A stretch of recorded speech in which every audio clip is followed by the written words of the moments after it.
La Bible révèle que la fin de toute chose est proche et que Dieu appelle tout homme à pouvoir se réjouir de la seconde venue de Jésus-Christ. L'objectif de cette présentation est de vous préparer à être du nombre de ceux qui gardent les commandements de Dieu et le témoignage, la foi de Jésus-Christ. Bonjour à vous et bon sabbat. Et c'est véritablement une joie que de pouvoir être dans le saint jour du Seigneur. Et nous allons en ce sabbat avoir un message, une présentation qui est intitulée, comme vous pouvez le voir à l'écran, Christ en vous, l'espérance de la gloire. Mais avant de commencer, nous allons invoquer la présence du Seigneur par la prière et je vous invite là où c'est possible à pouvoir vous prosterner avec moi.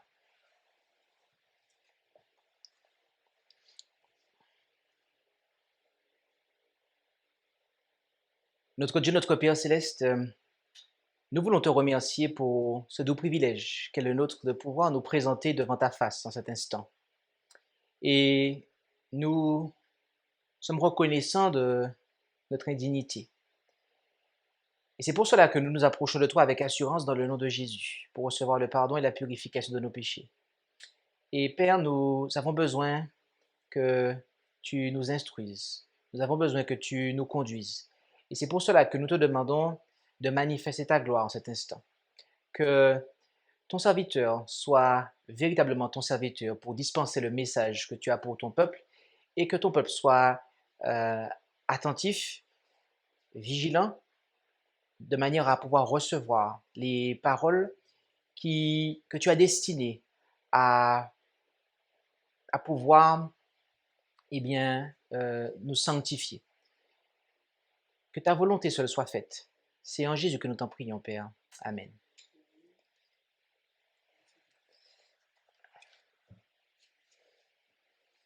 Donc, comme on le disait, le titre du message en ce matin est « Christ en vous, l'espérance de la gloire ». Je reprends. Le titre du message de ce matin est « Christ en vous, l'espérance de la gloire ». Et c'est une présentation qui est basée sur le texte qui est justement indiqué. Il s'agit de Colossiens 1, verset 27. Et nous allons ouvrir nos Bibles, car il n'y aura que des textes bibliques en réalité dans cette présentation, qui seront de nature à pouvoir nous aider à comprendre de quoi il s'agit. Colossiens, chapitre 1, au verset 27. Colossiens, chapitre 1, au verset 27.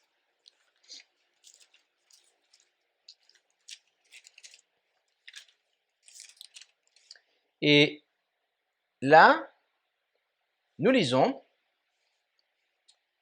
en Colossiens chapitre 1 au verset 27 et on peut même prendre à partir du verset 24 où il est dit « Je me réjouis maintenant dans mes souffrances pour vous et j'achève de souffrir en ma chair le reste des afflictions de Christ pour son corps qui est l'Église, dont j'ai été fait ministre, selon la charge que Dieu m'a donnée auprès de vous pour annoncer pleinement la parole de Dieu, le mystère qui était caché dans tous les siècles et dans tous les âges, mais qui est maintenant manifesté à ses saints, à qui Dieu a voulu faire connaître quelle est la richesse de la gloire de ce mystère parmi les gentils, savoir Christ en vous, l'espérance de la gloire.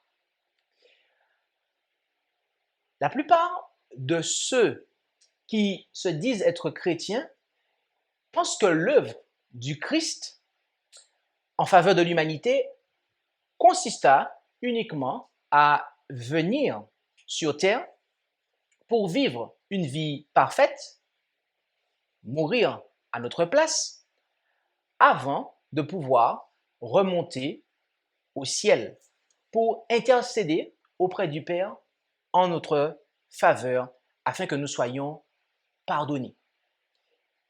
Mais voyez-vous, l'œuvre de Jésus, Christ, en faveur de l'humanité, ne se limite pas à son sacrifice sur la croix et à son intercession en notre faveur devant le Père dans toutes les étapes qu'il reste à accomplir dans le sanctuaire céleste. Non, non, non, non, non. L'œuvre de Jésus ne se limite pas à cela. En effet, la Bible nous dit en Galates chapitre 4, verset 19, Galates chapitre 4, verset 19, Galates c'est avant Éphésiens, Galates chapitre 4, verset 19,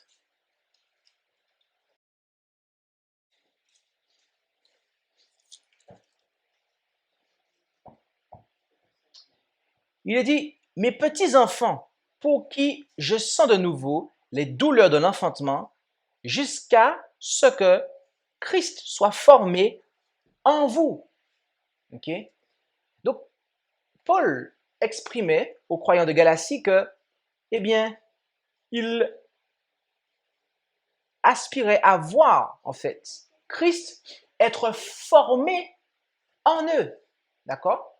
Donc, Christ, est-il dit, doit être formé chez le croyant. Ok? Ça, c'est un premier point. Il y a un deuxième point qu'on va noter ensemble en retournant en Colossiens. On retourne en Colossiens, mais cette fois-ci au chapitre 3 et au verset 11. Colossiens, chapitre 3 et au verset 11. Où là, il nous est dit, en Colossiens, chapitre 3, verset 11,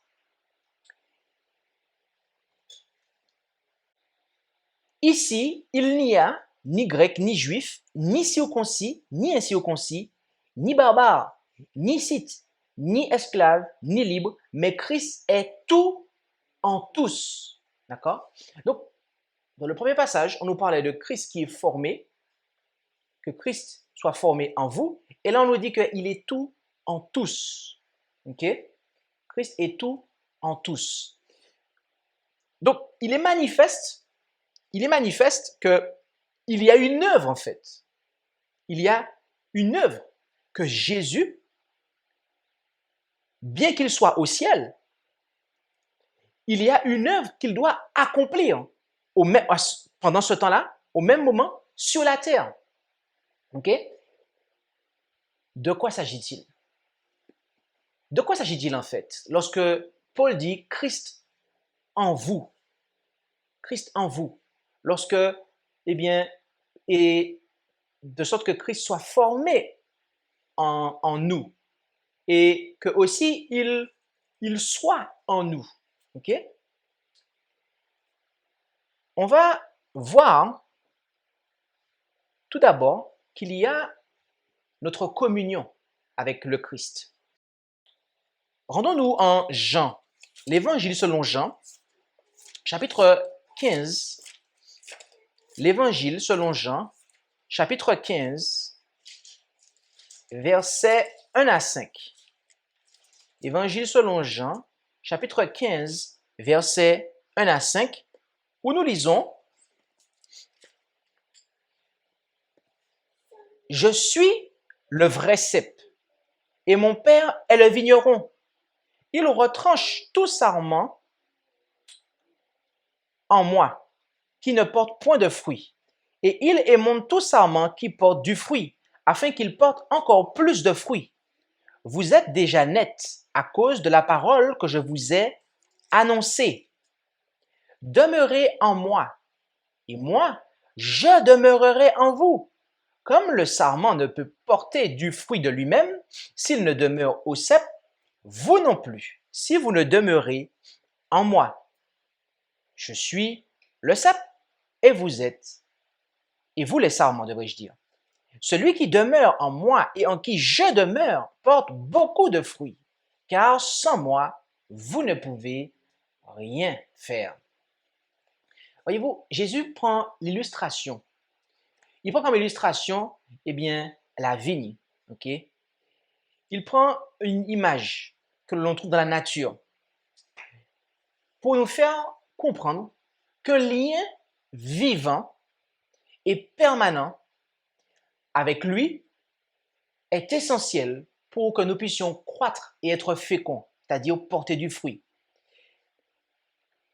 Cela signifie que si nous prêtons occasionnellement attention à la Bible, aux choses qui concernent Dieu, aux choses spirituelles, eh bien, cela ne sera pas suffisant.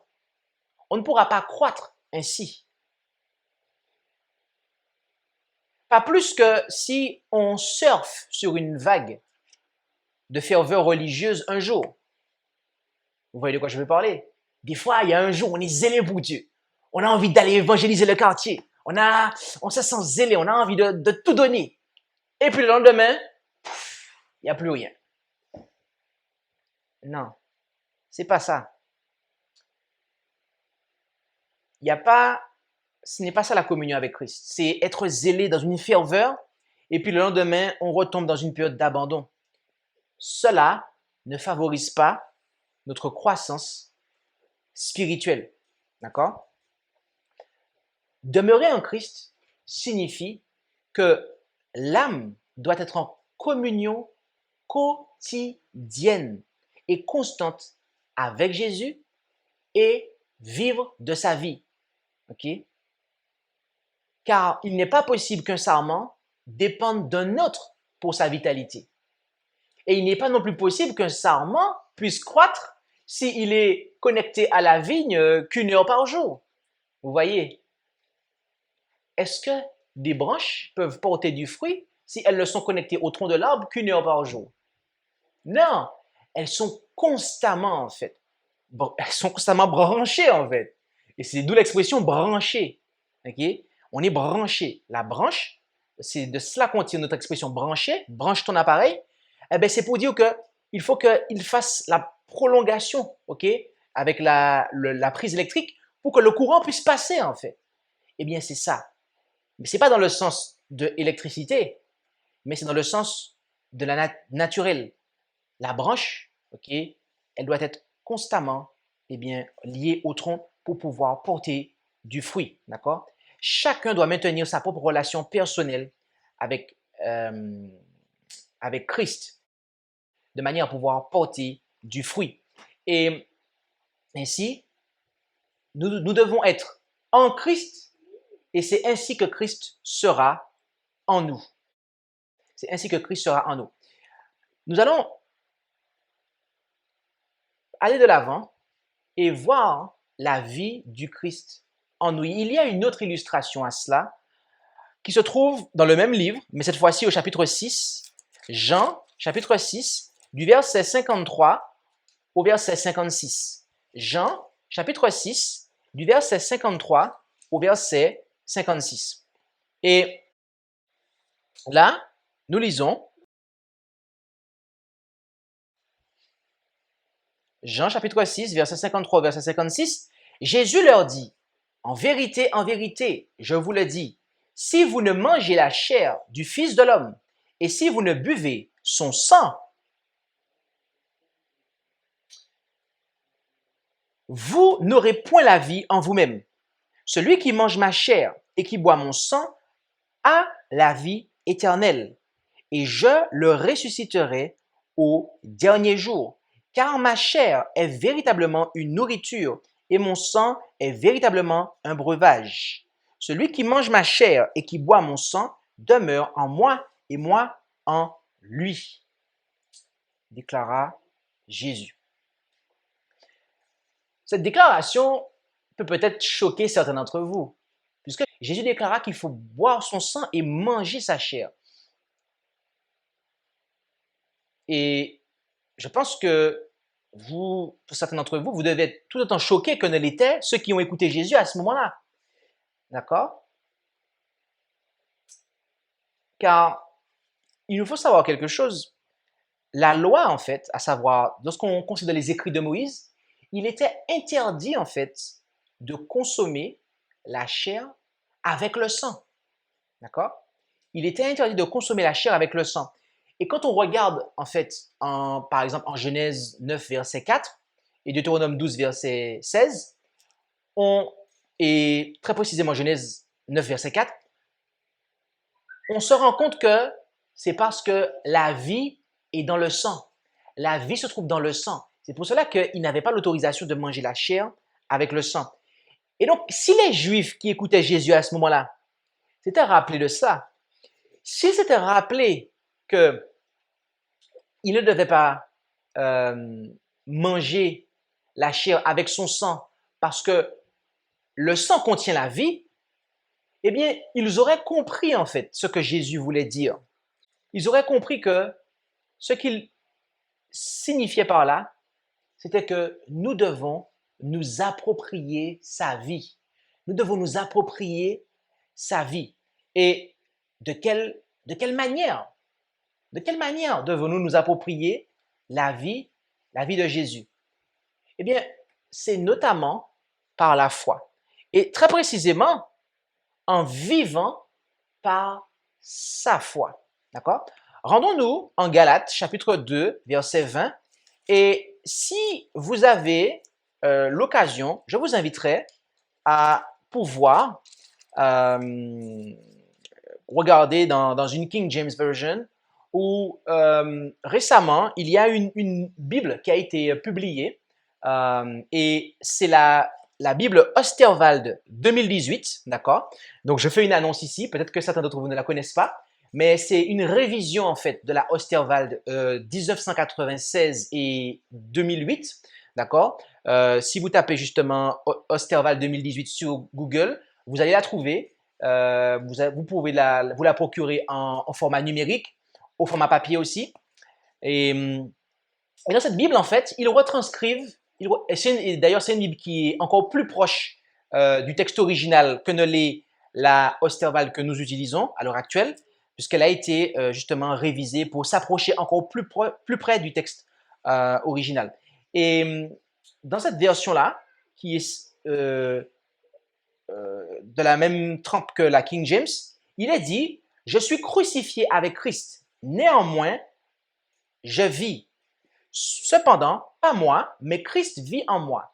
Et la vie que je vis encore dans la chair, je la vis dans la foi du Fils de Dieu qui m'a aimé et qui s'est donné lui-même pour moi. » D'accord?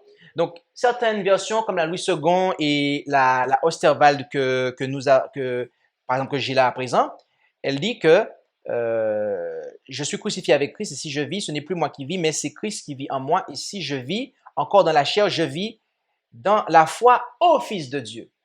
Mais en fait, ici, c'est la foi du Fils de Dieu. C'est la foi de Jésus, celle dont nous parle le message du troisième ange. Okay? Et d'ailleurs, nous avons publié des ouvrages sur la foi de Jésus qui sont disponibles sur la maison d'édition voixvivante.org où justement cela est expliqué en plus en profondeur. Donc, c'est par la foi de Jésus en fait. C'est ainsi que nous allons recevoir de sa vie. Oui, il nous faut avoir la foi en Jésus. Amen. Mais nous devons avoir la foi de Jésus. C'est-à-dire la relation qu'il avait avec son Père. Eh bien, nous aussi, nous devons avoir cette relation-là. D'accord? Et il y a un autre passage qui se trouve en Éphésiens. Éphésiens, chapitre 3. Éphésiens, chapitre 3, versets 16 et 17. Là, il est dit, afin que, selon les richesses de sa gloire, il vous donne d'être puissamment fortifiés par son esprit dans l'homme intérieur, afin que Christ habite dans vos cœurs par la foi. Notez que ici, on nous dit que Christ habite dans nos cœurs par la foi. La foi vient de ce que l'on entend. Et ce que l'on entend vient de la parole de Dieu, nous dit Romains 10, verset 17. Mais Jésus a aussi dit que les paroles que je vous ai dites sont esprit et vie, en Jean 6, verset 63. Et dans ce passage-là, il est intéressant de noter qu'il vous donne d'être puissamment fortifié par son esprit. Donc, lorsqu'on a la foi de Jésus, quel esprit pensez-vous que l'on va recevoir? Quel esprit pensez-vous qu'on va recevoir? Si c'est la foi de Jésus que nous avons, eh bien, mes amis, ce ne peut être que l'esprit de Jésus en nous. Ce ne peut être que l'esprit de Jésus en nous. En effet, rendons-nous en 1 Corinthiens 3, verset 16. Nous allons commencer cette section-là de notre présentation en 1 Corinthiens 3, verset 16. Alors effectivement, nous allons tourner les pages de nos Bibles hein, et pour présenter un certain nombre de points d'appui. OK? 1 Corinthiens 3, verset 16. C'est un passage que vous connaissez peut-être. 1 Corinthiens 3, verset 16, où il est dit « Ne savez-vous pas que vous êtes le temple de Dieu et que l'Esprit de Dieu habite en vous? » OK? C'est un passage qu'on peut aligner avec 1 Corinthiens 6, verset 16, où il nous dit que nous sommes le temple du Saint-Esprit. OK? Donc, c'est par son esprit que Dieu vient habiter en nous. D'accord? C'est par son esprit que Dieu vient habiter en nous. Lorsqu'on parle de l'Esprit de Dieu, on peut parler plus généralement de l'Esprit de la divinité. Et en ce faisant, y intégrer l'Esprit du Christ. Et je n'invente rien parce que Paul lui-même, c'est lui qui le fait en Romains 8, versets 9 à 11. Romains, chapitre 8, versets 9 à 11. Romains 8, versets 9 à 11, où nous lisons là, en Romains 8, versets 9 à 11, « Pour vous, vous n'êtes point dans la chair, mais dans l'esprit. S'il est vrai que l'esprit de qui? Notez ça, l'esprit de Dieu habite en vous. OK. Or, poursuivons le verset 9, si quelqu'un n'a point l'esprit de, c'est qui ici? L'esprit de Christ, celui-là n'est point à lui. Mais si Christ est en vous, attendez, il a dit Christ est en vous. Mais au verset 9, comment il a dit que Christ est en nous? Par son esprit. D'accord. Poursuivons le verset 10. Le corps est bien mort à cause du péché, mais l'esprit est vivant à cause de la justice. Verset 11. Et si l'esprit de celui qui a ressuscité Jésus des morts habite en vous. De qui parle-t-on ici? L'esprit de qui? Du Père, parce que c'est le Père qui a ressuscité Jésus des morts.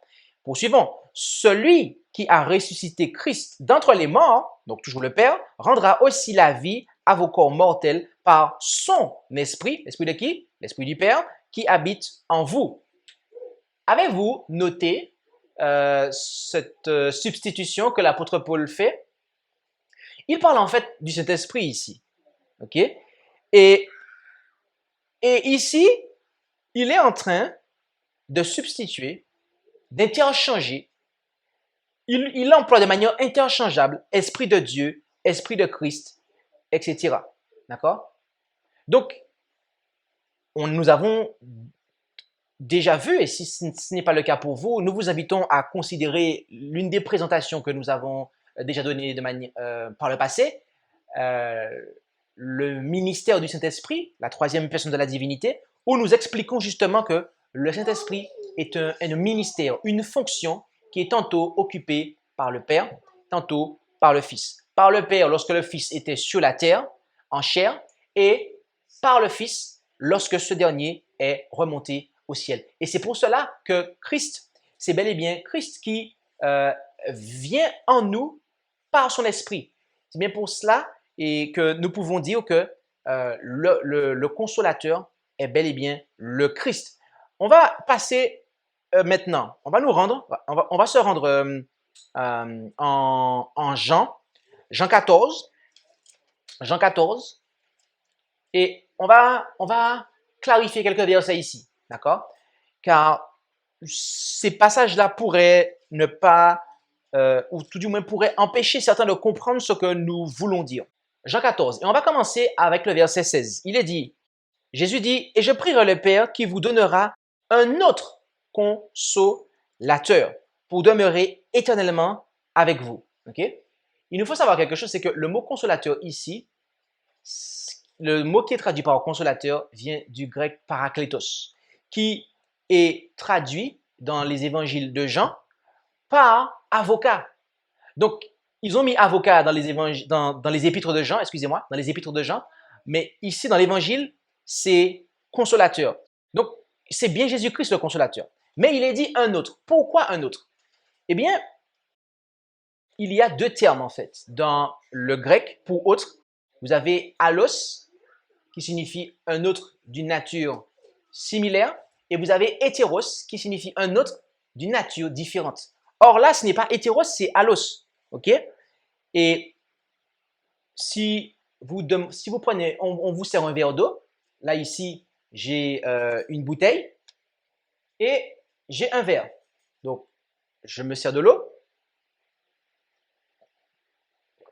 et je demande un autre verre d'eau. On me donne toujours de la même eau en fait. Là, c'est allos, c'est la même eau. Mais si le grec vous dit hétéros, là, il faut que tu ailles me chercher une autre bouteille. OK? Donc ici, c'est ce dont Jésus voulait faire allusion. Il l'employa ici dans la transcription de son discours en grec. C'est allos, c'est-à-dire un autre, mais de la même nature. Ça veut dire davantage du même. Davantage du même. Et cela est confirmé par la suite. L'esprit de vérité. Quel est l'esprit de vérité? Eh bien, au verset 6, Jésus dit qu'il est le chemin, la vérité et la vie. Donc, l'esprit de vérité, c'est l'esprit de qui? L'esprit de Jésus. OK. Et l'esprit de vérité que le monde ne peut recevoir parce qu'il ne le voit point et ne le connaît point. Mais vous le connaissez parce qu'il demeure avec vous et qu'il sera en vous. Qu'est-ce qui demeurait avec eux?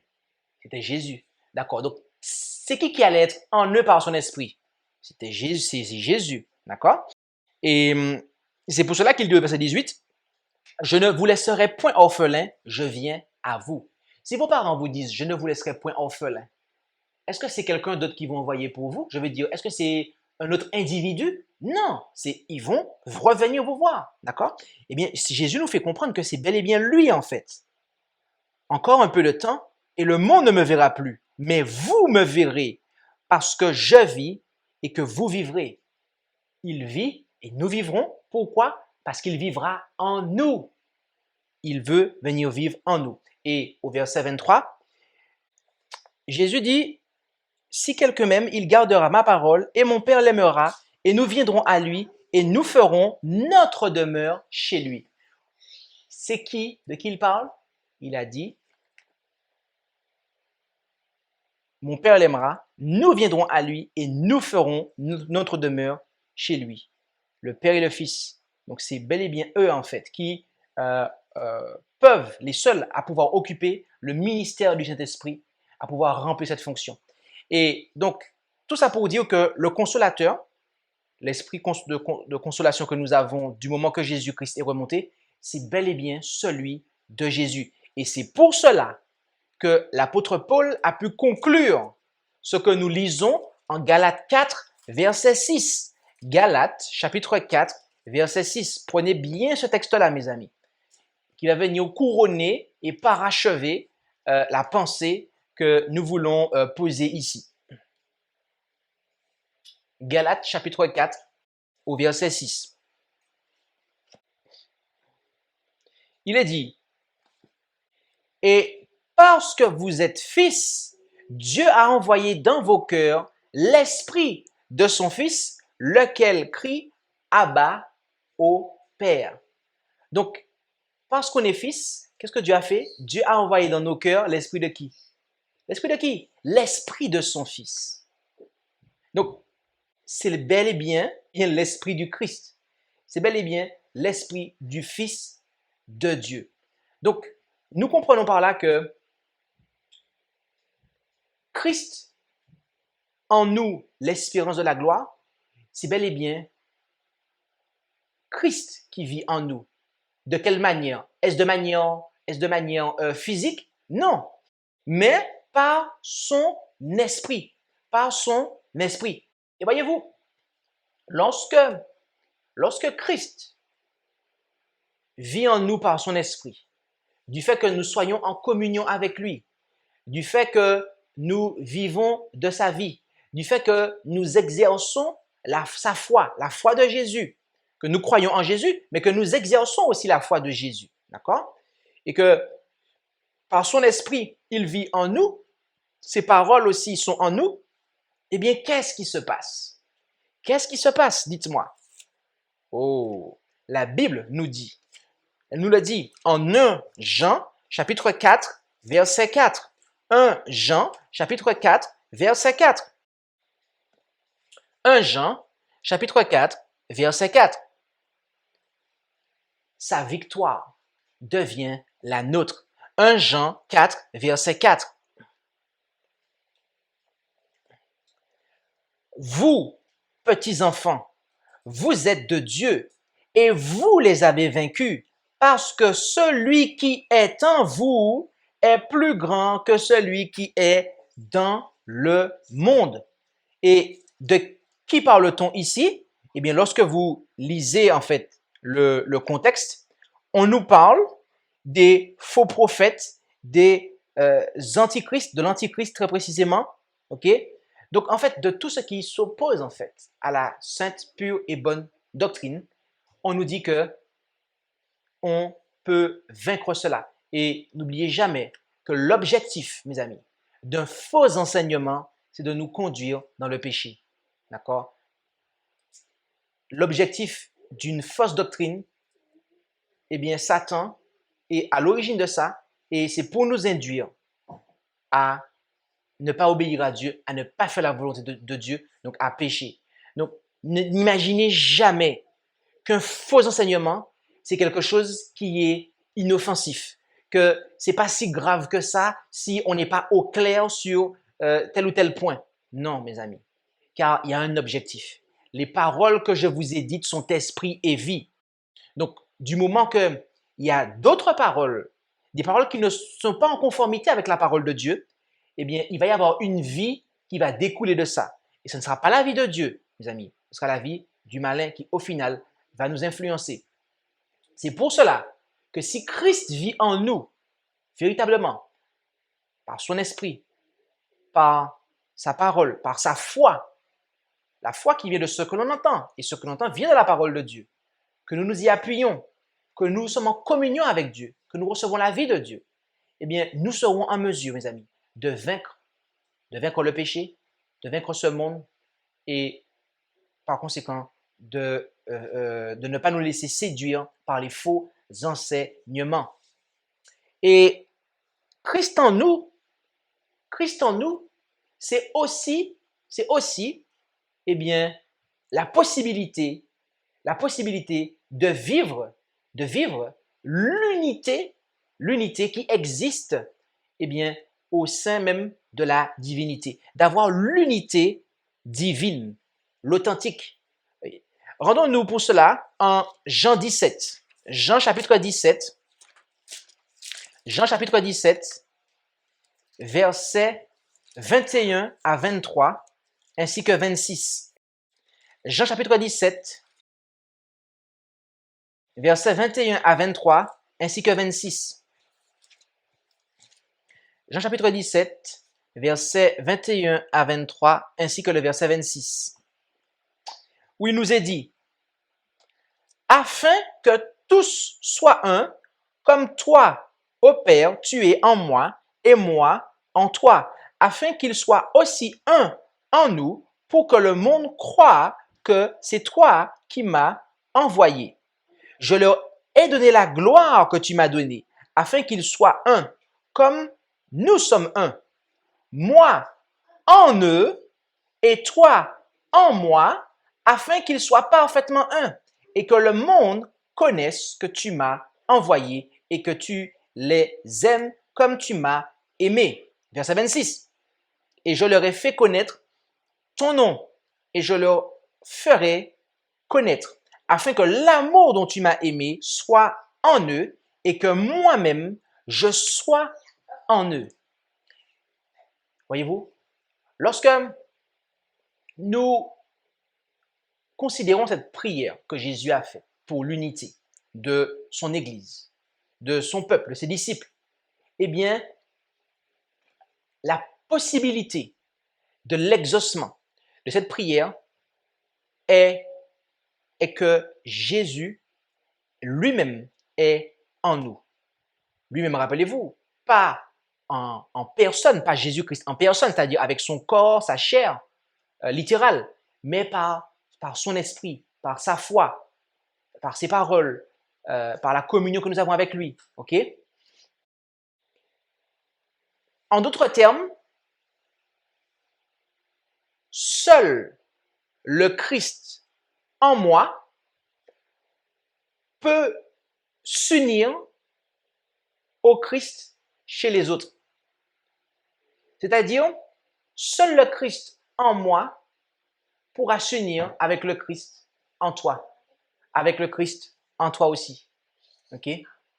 C'est-à-dire que pour qu'il y ait l'unité, pour que cette unité dont Jésus parle soit possible, il faut que Christ soit dans chacun et chacune de celles et ceux qui veulent s'unir. Autrement, cette unité ne pourra jamais être possible. Donc, l'apôtre a bien dit, Christ en vous, l'espérance de la gloire. C'est d'abord individuel. C'est d'abord individuel, bien entendu. Mais après, cela a un impact sur le collectif. Cela a un impact sur le collectif. Parce que le Christ qui est formé en moi va s'unir avec le Christ qui sera formé chez celles et ceux que je vais rencontrer. Donc, la raison pour laquelle il n'y a pas d'unité, quand on voit qu'il n'y a pas d'unité, quand on voit qu'il y a des accords, qu'il y a des unions entre deux personnes, que ce soit au sein d'une famille ou au sein de l'Église, ou bref, c'est que le Christ est absent à un endroit. Je ne vais pas dire plus que ça, mais c'est que le Christ est absent. Il y a l'absence du Christ. D'un côté au minimum d'un côté, au pire des cas, chez les deux, mais voilà, d'accord? Donc, seul le Christ chez A, qui vit chez A, ou chez Y, peut s'unir au Christ chez X, d'accord? Il n'y a que ça, mes amis. Et lorsque nous parlons du Christ en nous, l'espérance de la gloire, eh bien, il faut comprendre que c'est à ce moment-là que vient s'accomplir la parole que Jésus a prononcée en Luc 17, verset 21. Rendons-nous en Luc 17, verset 21. Luc 17, verset 21. Et on va d'abord le lire dans la version Osterwald 1996. Luc 17, verset 21.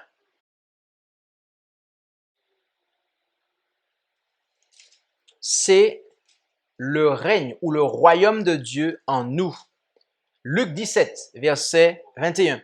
Il est dit, et on ne dira point, le voici ici ou le voilà là, car voici le règne, ou autrement dit le royaume, le règne de Dieu est au milieu de vous. Okay?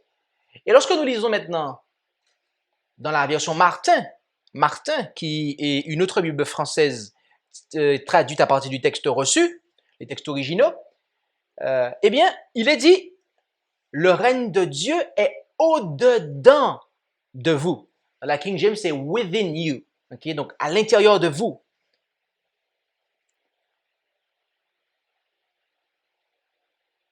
C'est cela, Christ en vous, l'espérance de la gloire. Lorsque Christ est en nous, mes amis, lorsqu'il vit en nous, à ce moment-là, eh bien, le règne de Dieu est en nous, le royaume de Dieu. Autrement dit, Dieu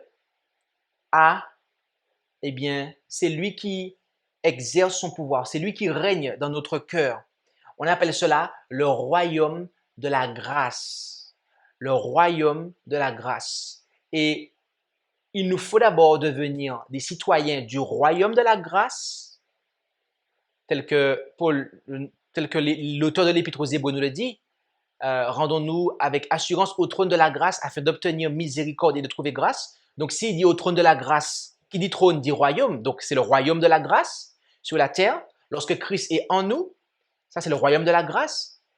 Et une fois qu'on devient citoyen du royaume de la grâce, eh bien, et qu'on y reste, eh bien, on peut alors, eh bien, on aura notre citoyenneté qui va s'étendre au royaume de la gloire, c'est-à-dire pouvoir être en présence de Dieu physiquement. Car rappelez-vous que ce que nous a dit Ésaïe 50, au chapitre 59, verset 2, ce sont vos iniquités qui mettent une séparation entre vous et votre Dieu et qui l'empêchent de vous et qui vous empêche de voir sa face.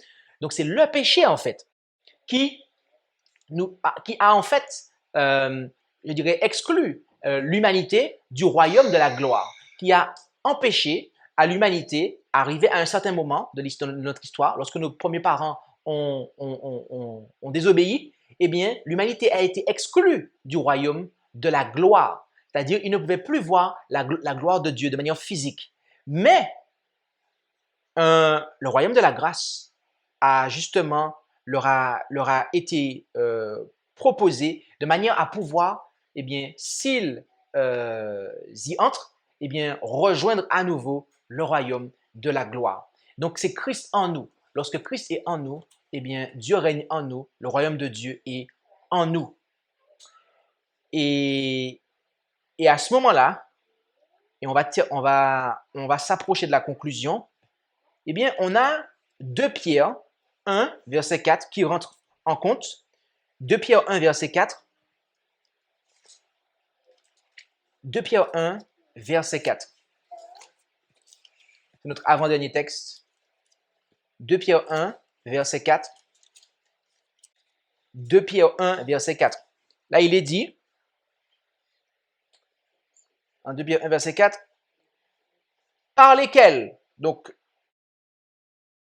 on nous dit, ont été données les grandes et précieuses promesses, afin que par leurs moyens, donc par les moyens des promesses qui ont été données, donc promesse, qui dit promesse dit aussi parole, eh bien, vous soyez participants de la nature divine en fuyant la corruption qui règne dans le monde par la convoitise.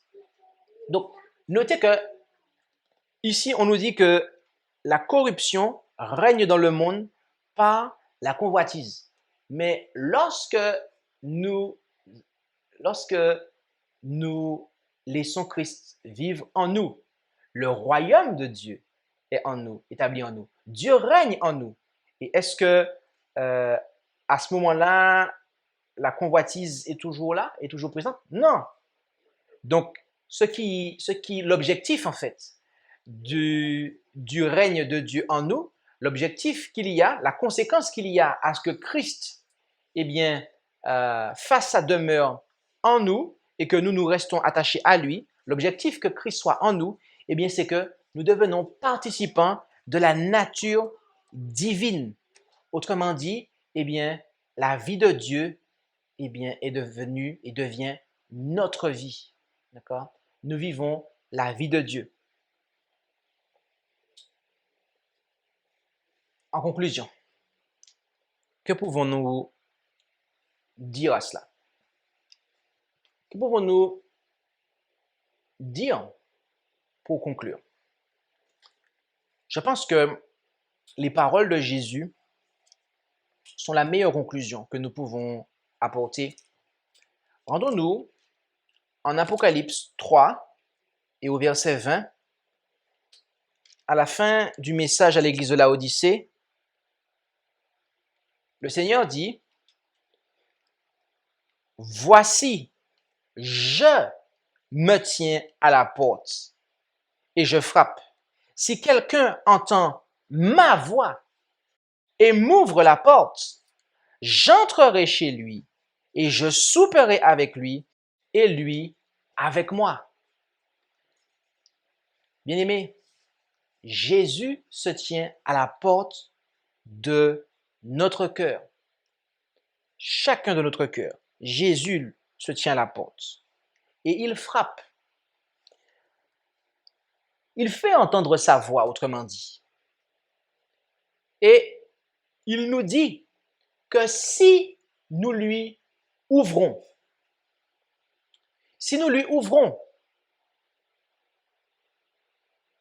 Autrement dit, si nous nous soumettons à lui, si nous acceptons plus précisément de nous soumettre à lui, si nous avons ce désir, eh bien, qu'est-ce qu'il va faire?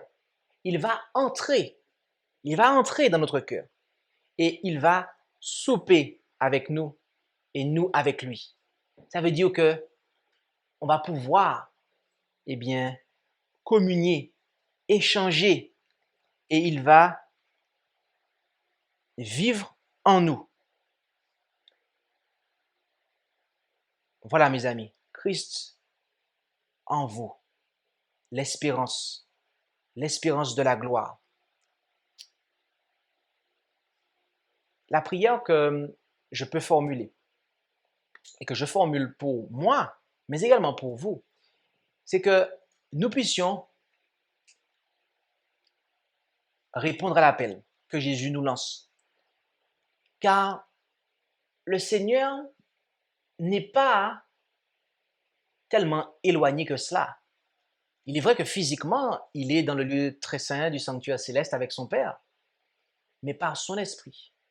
C'est lui qui, il désire plus précisément, eh bien, venir faire sa demeure en nous, venir habiter en nous. Il désire venir vivre en nous, venir briller en nous, parler au travers de nous. Il désire habiter en nous, mes amis. Il désire que nous soyons branchés à lui constamment. Pas simplement 1 heure le matin, 1 heure le soir, constamment. De manière à ce que nous puissions porter du fruit. D'accord? Alors, puissions-nous accepter cette invitation que Jésus nous lance, de sorte que Dieu soit glorifié. Dieu soit glorifié et que nous ayons accès justement au royaume de la gloire, étant devenus citoyens du royaume de grâce par Jésus-Christ en nous. Amen. Je vous invite à pouvoir prier pour conclure.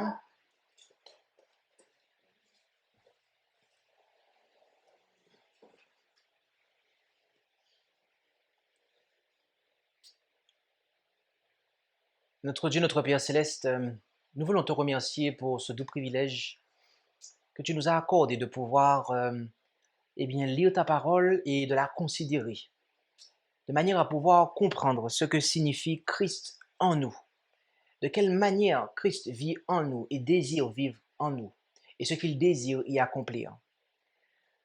Nous te demandons de continuer à nous fortifier, afin que nous soyons résolus, jour après jour, tout au long des jours qui nous restent à vivre, à pouvoir être branchés à Jésus sans interruption, de manière à recevoir de lui la vie dont nous avons besoin pour obtenir la victoire sur le péché, sur ce monde et sur les ruses du malin. Que la foi de Jésus soit la nôtre, que son esprit puisse nous habiter en toute plénitude et que nous soyons totalement conduits par lui, que sa pensée puisse être notre pensée et nous animer et que nous puissions nous réjouir à être à la table, à avoir comme hôte notre Seigneur Jésus-Christ tous les jours de notre vie. Bénis chacun d'entre nous et que ton nom soit glorifié par Christ en nous, l'espérance de la gloire. Nous t'en prions en son nom, Père, et pour ta gloire. Amen. Merci d'avoir écouté cette présentation avec intérêt. Pour plus d'informations, consultez notre site internet lereste.org et suivez-nous sur Facebook ainsi que sur YouTube à @lereste. Vous pouvez aussi nous contacter par email à info@lereste.org ou par téléphone au +33 6 12 60 13 69.